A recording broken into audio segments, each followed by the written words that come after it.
There we go. Sorry about that. I hit the wrong button. Welcome. Good morning, everybody. And happy Mother's Day. It's the day that we honor moms. It's such a cool day. We get to all, like when we're together, we get to see all the beauty. We got the big hats at churches. We got the flowers flowing. We've been up early. We're showering mom with gifts. It's just like a really awesome day. And I hope that you're celebrating your mom today. I hope that you're celebrating the strong women in your life. I think this is a great day just to honor ladies that are in our lives. And I know for me, I've been really blessed. If you're new here, welcome. Thanks for coming to hang out with me. My name is Pastor Nate Lejeune, pastor of Home Church.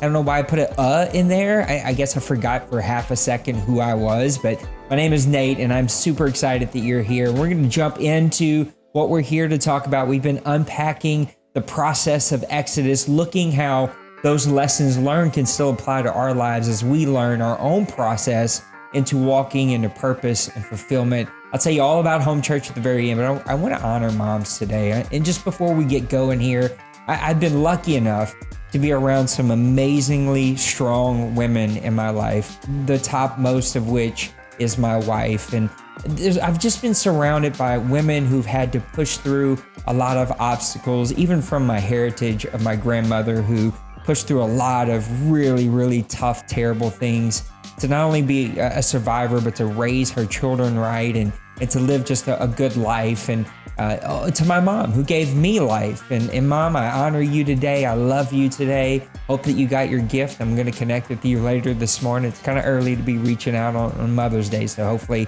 Mom is finding some rest. But my mom, who I watched first-handedly push through terrible things and tough things to not only raise her children, put a roof over their head, supply their needs, but be an entrepreneur and build a business from scratch. As a woman, to be an entrepreneur and to work her craft and to build a very successful business, I've been really, really blessed. And then my wife, who not only raises this family, raises her husband, who still needs raising sometimes, but works an amazing job and has grown in her professional career, who comes home every day and takes care of her family and just wants family time.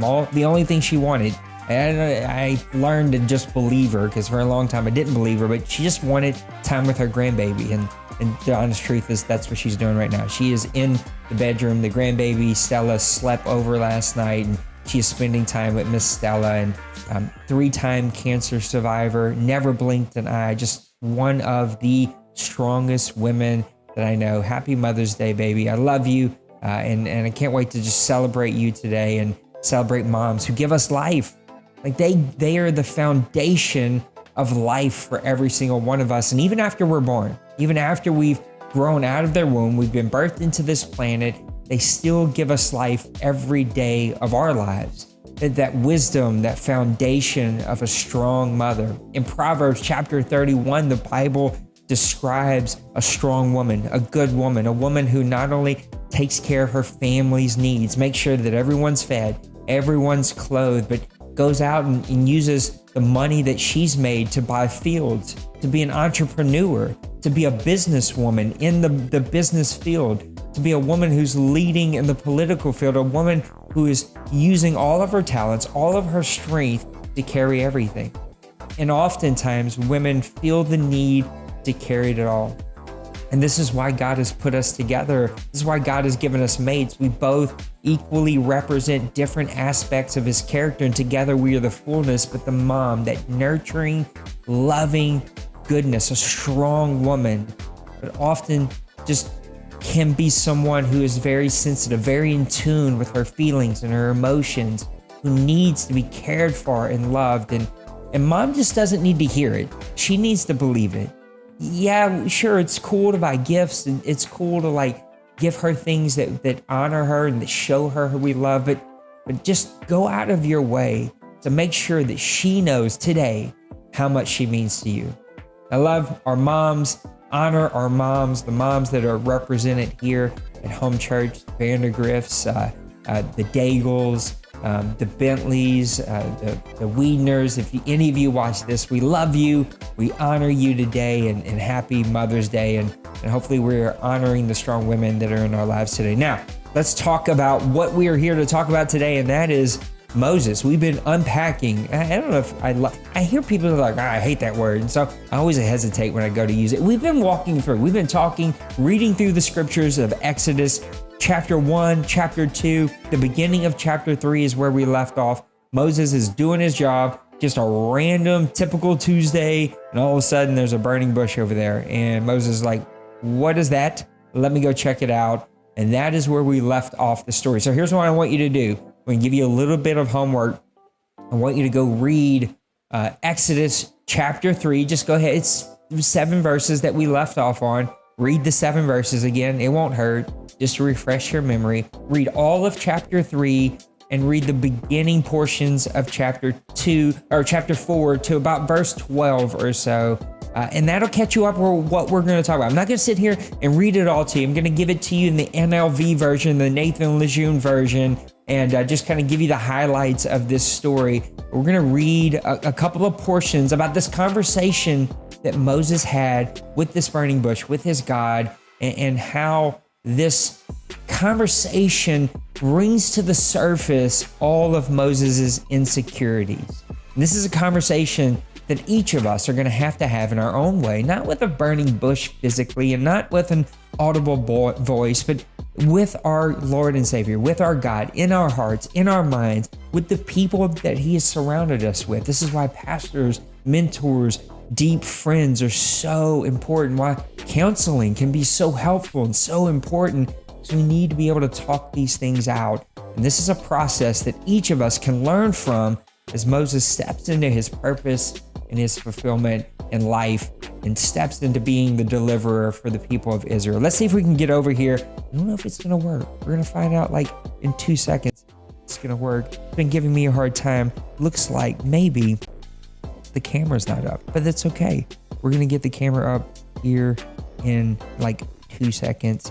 Don't worry about that, nor that. There we are. Hi, camera.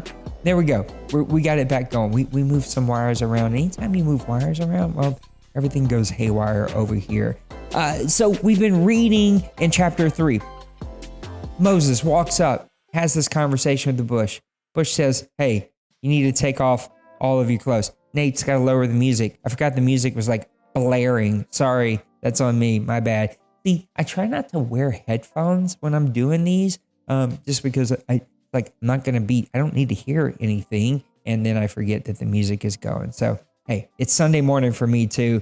No coffee in me. We'll just blame the coffee. That's an easy excuse. Moses walks up. God tells him, you're standing on holy ground. Moses takes off his sandals. Can't even look at the burning bush. He is so just in awe and fear of like what is happening around him. And then he begins to have this conversation with God. And God begins to tell him, this is what you're going to do. I have seen my people. Here's the problem, Moses. I've seen my people. I've seen what they've been doing to them. I've seen what the Egyptians, and I've heard their cries. So clearly the people of Egypt have been crying out to God to save them. They don't love their circumstance. This is going to be important later on in the story, but they don't love where they are. They don't love how things are happening. They don't love being slaves. They are crying out to God, and God is telling Moses, I've heard them. Not only have I heard them, but I'm coming down and I'm doing something about it. And in my coming down, I'm sending you, Moses. I'm going to send you to deliver my people. I want you to go. I want you to tell them that I sent you. And they're not going to let you go. But it's okay. I'm going to do my mighty works through you. I'm going to force them. I'm going to force Egypt to let you go. And as a sign, Moses, hey, this mountain that you see right here, Mount Sinai, you're going to come back. You're going to come back and you're going to worship at this mountain. And that is going to be my sign to you that I'm with you. And immediately Moses had an argument. Let's see if we can find this argument really quick. One quick second. We're going to get it back up. Here we are. Let's get to chapter 3 and let's read this. Moses said to God, who am I that I should go to Pharaoh, or that I should bring the Israelites out of Egypt? He replied, this is God, this is the Lord. He said, surely I will be with you. And this will be a sign that I have sent you. You will bring my people out of Egypt, and they will serve God at this mountain. The unknown is often extremely scary. It can be a scary place. We don't know what we don't know. Stepping out into the dark, stepping into something that you're very unsure of, a new job, a new opportunity, a new city, a new place, a new experience, even something that maybe you do think that you know, but it's dark and you can't see your way. The unknown is a scary place. And for Moses, this scariness wasn't that he was going to go be deliverer. He thought he was the deliverer. Just a couple of scriptures ago, he had stepped out of Egypt and Pharaoh's home, and he had stepped into delivering his people. He felt this inkling, this calling, this destiny inside of him that he was going to be the deliverer. So it wasn't the task at hand. It wasn't the problem at hand. Moses knew that his people were being enslaved, that his people were being mistreated. He murdered an Egyptian man. He went and he seen a conflict between two Israelites, and he was trying to be the peacemaker. So it wasn't the issue, and it wasn't the calling, because Moses had already come to terms that those things were inside of him, but the unknown was there. There were people trying to murder him for him murdering the Egyptian. Even the Israelites were turning against him He didn't know that the people that were after him were dead. But what he did think was dead was that opportunity, that destiny that he was trying to step into at a younger age. Because when he killed the Egyptian, when the people turned on him and he fled away from his people, his destiny died and was buried in the sand right there with that Egyptian. Moses now was just a son-in-law. He was a son-in-law raising his father-in-law's sheep on the dark side of some mountain in the middle of the desert, just doing his job, minding his own business. He'd moved on from that portion of his life. It had died in him. And now this burning bush, God himself was talking to him. He was asking him to go do something that felt scary. The unknown, scary to Moses. And anytime you get your purpose, anytime you get a vision of what your destiny is, anytime you get an idea of what you are to step into with your life, what your life is supposed to bring meaning to, it's going to carry with it a ton of unknown. It's going to have with it all kinds of unknown, bags and bags and bags full of unknown experiences, unknown skills, unknown people, unknown if I do this is going to happen. Is that going to happen? Which way am I going to go? And even with a sign, it wasn't enough for Moses. His purpose was awesome. It was great to hear that. There's this massive unknown that people were going to kill him. And God gives direction. He tells him, Moses, here's the problem. Here's exactly what you're going to go do. And here's how you know this is going to be okay. You're going to come back and you're going to worship. Even with direction and purpose and even signs, Moses was still scared. There's this massive unknown for him. Let's go back to the scriptures. I want to show you a little bit more. We've now moved into chapter 4. Moses is having this conversation with God. And he says to him, okay, what if I go talk to them and they're like, well, who sent you? What do I call you? God says, I am. Tell them the great I am has sent you. The Father, the God of their father Isaac and Abraham and all of these people, all of these leaders, all of these like foundational pieces, like we talked about moms today, the foundational pieces of our lives, these men's names, these family heritages, these are the foundations for this group of people. These were people they identified with to get them where they were. Tell them the God that I am of those men has sent you. He's talking this out with him and he says, but what if they still don't believe me? And God says, look, gather the elders, tell them that I am has sent you, do these things, and I promise you, it's all good. They're going to listen to you. Just do these things. And matter of fact, here's what I'm going to do. I'm going to do all of these signs. I'm going to work it to where you get let go and they're not going to leave empty-handed. They're not going to leave starting from ground zero. I'm going to give them favor with the Egyptians around them. And the Egyptians are going to give you clothes and money and goats and like all kinds of livestock, which is like their way of not only living, but their way of commerce. And you're going to leave full of stuff. You're going to plunder the Egyptians for all that they have done against you to make you slaves. And you're going to bring all of this with you. And this is where we pick it up right here in chapter 4. So Moses, the first time he hears his purpose, he says, well, who am I? God answers who he is, gives him his identity, gives him his purpose, shows him a sign. Then he goes and tells him, well, who sent me? Gives him his name, tells him exactly what he's going to do, step by step by step. And here's what Moses says. He says, what if they do not believe me or pay attention to me, but say, has God showed up to you? Like, did you really hear from God? It's like the hardest question to ever answer, even internally. Did you really hear from God? I talk about my story all the time because it's the realest, most tangible thing that I have to put my hands on is my story. It is powerful and it is important. For the last almost 10 years, I've often questioned, did I really hear? Am I sure? Did I not like have too much pizza? I'm not sure. Is this indigestion speaking to me right now? Did you really? Moses is like, what if they questioned, did I really hear from God? And then this is when some crazy radical stuff happens. I'm not God.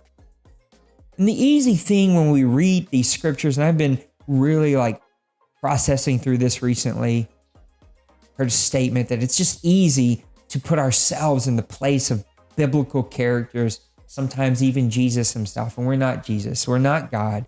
We're not these leaders that God has raised up, but we can learn from their stories to see how things apply to our lives.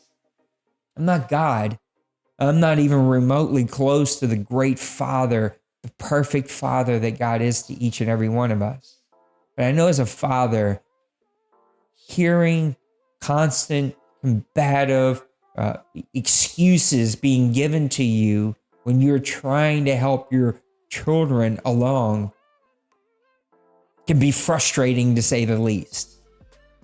We were talking about, we've got baby Stella again, and this newness of life and her smile, how just instantly, it's just hard to explain how this baby's smile and point that she sees you, she interacts with you, it just changes your entire mood. Right before I went live, put everything going, went to go tell Tiff, kiss her, tell her happy Mother's Day, tell her I was getting started, and just loved on Miss Stella for half a second. Just changes the atmosphere. And we were just talking about this stage that baby Stella's in and how we can't wait till, the stage of her walking and she can start having conversation. We look forward to bringing her to experience those things. And I'm cleaning out our shed and getting the studio, starting to put little pieces together. And I'm going through old things. And I found her dad's First Saints hat and First LSU hat and First Saints book sack that he used to pack when family would come over, and he'd put it at the door, just send a message I'm ready to go with them when they leave, and I'm going to save those things for her. And so we're having this conversation, and in the middle of having this conversation, there was a 2 or 3 year old toddler right around the corner.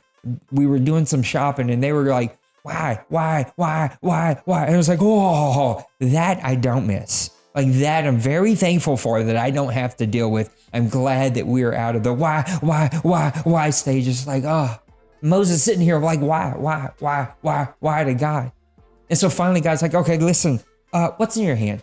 Awesome. Throw that thing down. It was a staff. It was a stick. Throw that thing down. Turns into a snake. Moses is petrified of the snake, runs away. God says, now grab it by the tail. God is beginning to help Moses face his fears. Moses grabs it by the tail, turns into a snake. He says, now take your hand, stick it into your cloak, pull it out. When he pulled it out, it was leprous. It was white as snow. He was full of this leprous disease. He said, now stick it back in your coat, pull it out. It was whole again. These instant miracles. And he says, if that isn't enough, I want you to take water out of the Nile. I want you to pour it out and it turn to blood. These are 3 almost magician signs that you can do, Moses, to show the people that I am with you. He's helping Moses face his fears. He's given Moses skills and equipment that he's going to need on his journey. And yet it still isn't enough. And the thing that I've learned from this is I am always looking for a sign. I'm always thinking that what I heard was indigestion and not my Lord and Savior. And I'm always questioning my purpose, my identity. I'm always questioning what I'm stepping into. This right here that I'm doing right now, I'm always questioning it. Just ask my wife. I'm why am I doing this? This feels like madness right now. That's what purpose will bring with it. Will bring with you facing your fears. And here Moses is having to face his fears. Grab the snake, turns into a staff. Pour the water out, and it'll turn to blood. Stick your hand, it'll turn to leprous, and then stick it back, and it'll be healed completely. He says, if these aren't enough to show that you are with me, then nothing is going to do it. And at the end of the day, Nate has realized that there is no sign that will do it because Moses still questioned God. Even after these 3 he threw a stick down, y'all, and it turned to a snake. That's good. I'm good. That is the greatest David Blaine trick I've ever seen in my entire life. That'll do it. Thank you, Father. Still wasn't enough for Moses. Signs won't do it. At some point, you have to trust what is inside of you. You have to trust your own purpose, and you have to be willing to step into the unknown and face your fears. And signs aren't going to do the trick. It's not going to make it all miraculously go away. Sooner or later, you and I are going to be empowered with a choice to step into our purpose. And we're either willing to do it, we're ready to do it. We're going to let fear keep us back. He is the great I am in your life. And I love that phrase. And for me, I'm not a theologian. I'm not breaking this down with you with theology. With me, it is the great I am. He is the great fill in the blank. You can fill in any blank that you need him to be. You need him to be a healer. He's the great healer. A physician, the great physician. Counselor, the great counselor. Comforter, the great comforter. A place of refuge and peace. He is the strong tower. He is the great I am for each and every one of us. Let's bring this thing home. We've got 3 points today. Let's give you the last one. Exodus chapter 4. Moses then now turns to God and says this, Lord, I'm not eloquent, man. Moses, that spoke to me. That's me and you. Right there with you, buddy. Not an eloquent man. Case in point, right there. Neither in the past nor since you have spoken to your servant, for I am slow of speech and slow of tongue. Moses' mouth is an issue. He's like, thanks for the signs. Thanks for the purpose. Thanks for the direction. Thanks for talking to me through a burning bush. Thanks for making me face my fears, but I am slow of the mouth. Every time I train in front of coaches, I tell them I'm Cajun. And Cajun means that there's a short circuit between my brain and my mouth. These two things often lose a Bluetooth connection and they don't always work together. And when I was at a training just last week in Chicago, I was training some coaches from South Africa. I realized very quickly they had no clue what I was talking about. They thought that there was a literal connection that was broken. The joke went way over their head, but that's what Moses was saying. I'm slow of speech. You can't send me. I thanks for the miracles, thanks for the signs, but I just can't. I can't talk. Oh, I know that I grew up in Pharaoh's house, that I had the greatest education that money could possibly buy, being raised as a royal child in this amazing place that is like further up the education realm than any other place on the planet. But I'm slow. I'm slow to speech. I can't actually talk. And God says, who made man's mouth? Who made speech? I'll go and be with you. And Moses still continues to fight it. He says, send anyone that you wish. And the point of it is that he did, Moses. He sent you. That is who he wished. Our mouths can get us in so much trouble. They get me in trouble. They mess up relationships. They mess up work. They mess up things that we're working on. They mess up my purpose, my identity. Words are powerful. And if I hear the wrong words, they can mess up my brain.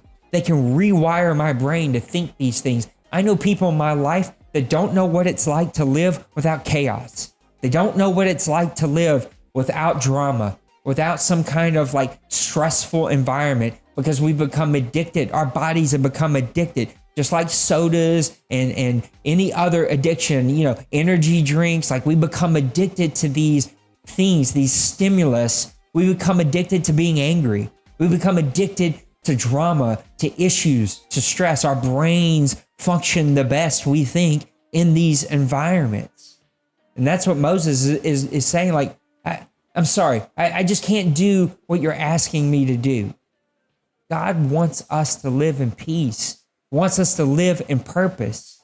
And he continues to give Moses the answer, and Moses continues to fight him with his mouth. Our mouths are powerful. This is a conversation that we can't afford to lose. I don't like to debate. I hate to debate. I'm a terrible debater. Like the first thing that people push back, I'm like, okay, fine, I'm good, thanks. Never have I ever witnessed a debate where the other person goes, you're right. I want to be your friend now. I'm with you. It just doesn't happen in debates. Just two people get really angry and passionate about their feelings, and they just be really combative. And it's just this not place that I want to ever be. And Moses allows his mouth to get him in trouble. And the honest truth is finally God's like, fine, Your brother's going to come to you. Your brother knows how to talk. I don't even want to hear it, Moses. Don't say anything about your brother. Your brother knows how to talk. I'm going to tell you what to tell him. I'm going to be both with you and with him. I'm going to send both of you. I'm sick of having this conversation. Okay, God didn't say that. Nathan's adding that. But God's like, listen, I'm just ready. I'm ready. I got to send you. You got to go. My people are waiting. My people need you. And you've bought every excuse. No more excuses. No more conversation. I'm going to be with Aaron. And now Moses has sacrificed some of his destiny, some of his purpose, some of his calling, some of his fulfillment, because he was not allowing his self to step into what God was calling him to step into. Instead, he allowed his mouth to sell away, to default away some of his purpose and some of his destiny. 3 lessons that we can learn from today. God's purpose, it's often scary. It's full of unknown, and we have to be willing to step into it. God's purpose and calling, a conversation with him about those things, are going to bring to the surface all of our insecurities, all of our fears, and we have to be willing to step into facing those fears head on. Signs are never going to be the trick. We have to make a conscious decision. And then the final stage, the final lesson that we can learn from Moses today is that ultimately we have to control our mouths. Our mouths can give away some of our destiny. It can give away some of our purpose. It can default those things. And we can sacrifice some of the greatness that God has planned for our lives by not controlling our mouths. These are the things that we can pull away from Exodus chapter 3 and chapter 4. And I pray that today you are willing to step into your purpose. You're willing to step into the scary, into the unknown, face your fears, and control your mouth. Allow your mouth only to speak purpose, fulfillment, goodness.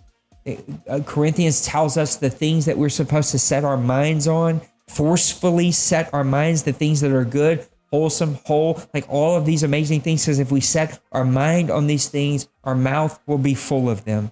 Your mouth is an indicator. Listen to the speech. Listen to the speech of the people around you. Listen to the speech that you allow to come out of your mouth. These things are indicators as what is playing through your mind and often being from the foundations of your heart. And those things need to be changed.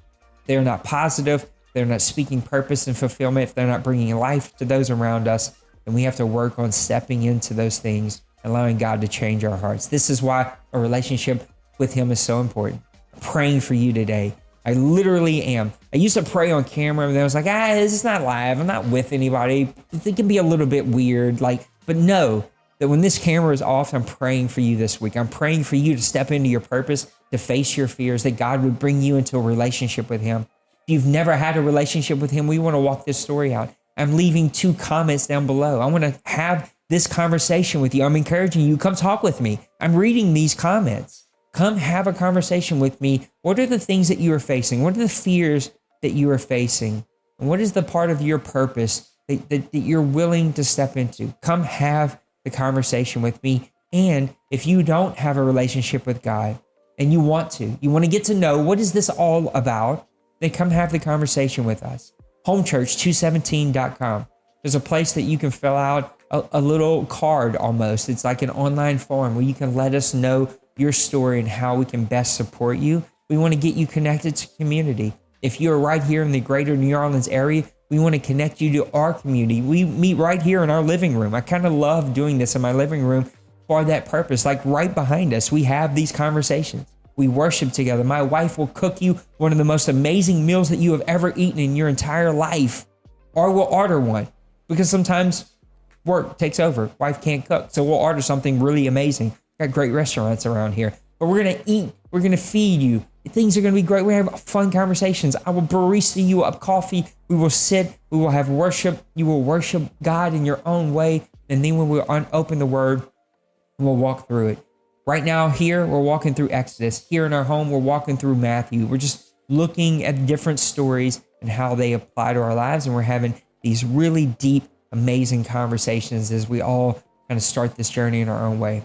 And if you're not around here, we will connect you to a life-giving community. We have lots of friends across the country. We have lots of people that we are connected with We will connect you with a life-giving community to make sure that you're walking this spiritual journey out in your own way. I love you. You matter. You matter to this community. You matter to me. Thank you for being a part of this journey. Consider, if you're new here, being a part of the Home Church family by hitting the subscribe button. Come back. Life has been crazy busy for me. I work full-time. I'm a father full-time, pastor full-time, like all of the things. And my editing opportunities have been limited. I've also been using some of my spare time to work on the studio because I can't wait to have my own kind of creative, safe space and, well, to get out of the living room so the rest of the family doesn't have to be held hostage in their room when I'm video recording and doing this stuff. And so that has just kind of kept me. But I promise you, I took off Monday. Me and the wife are going to try to relax a little bit on Monday. I'm going to get some videos edited and get content posted. So come be on this journey. I love you. I can't wait to see you next time. Happy Mother's Day to our moms. If you joined late, go back, check it out. I talked all about moms. Talk about the moms in my life. I love you. Can't wait to see you again on the next one. Until then, God bless. Maybe here in a second.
Smash that like and subscribe.